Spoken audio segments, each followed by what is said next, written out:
Hey guys. Okay, so it was actually really, and I mean really hard to settle on a video topic this week. Not because I actually couldn't think of anything to talk about, but quite the opposite. At the moment, I'm dying to talk about so many different things. I mean, we can talk about the fact that councils changed the way that they assess pre-1911 houses, or the fact that the siting variation process is now being brought forward to the DA stage, or I mean community consultation. The fact that I think it's actually going to become the norm before the year is out. So much juiciness, so much stuff to talk about. So what on earth have I actually decided to settle on? Well, today we're going to talk about cladding.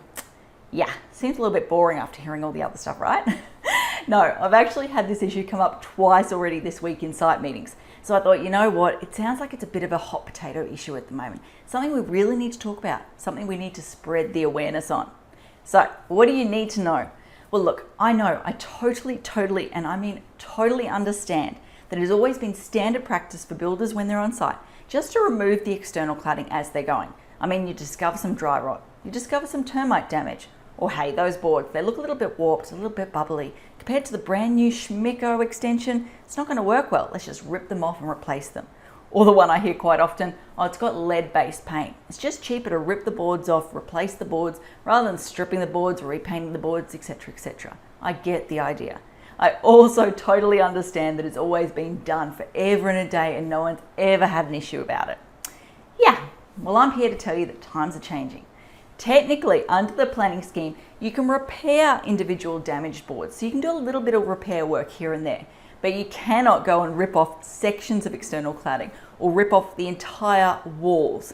Few people have done it recently, and unfortunately they've found themselves in court. So I'm aware of quite a few cases, one at Shorncliffe, one at Auchenflower, where people have done it, neighbours have complained, they've ended up in court, it gets messy, it gets expensive, it's time consuming, it's stressful. Ain't nobody got time for that.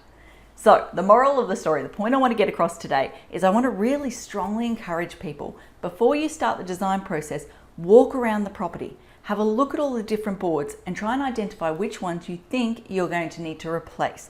Now, I know you're not going to pick all of it up because you are going to actually need to wait till you start construction to identify and uncover some of those issues, but you obviously increase your chances of identifying things if you look at it up front.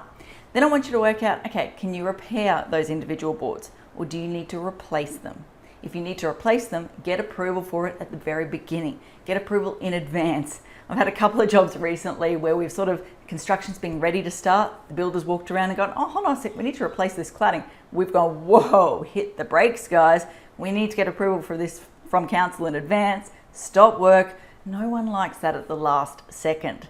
So yeah, try and pick it up early on to avoid that stress on site when construction's starting, or worse still, avoiding complaints down the track and then end up in court.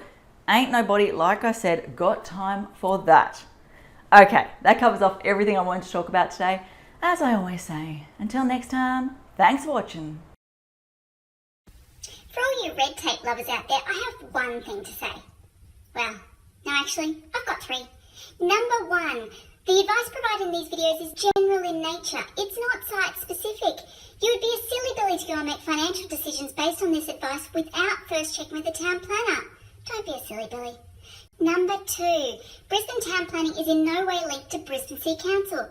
The views expressed in these videos are my own, not council's. So if you don't like them, blame me, not council. Number three, what was my number three? Oh yeah, the views expressed in these videos are accurate at the time of recording. If you're watching this video back 10 years from now, the views may not be so accurate. That's all.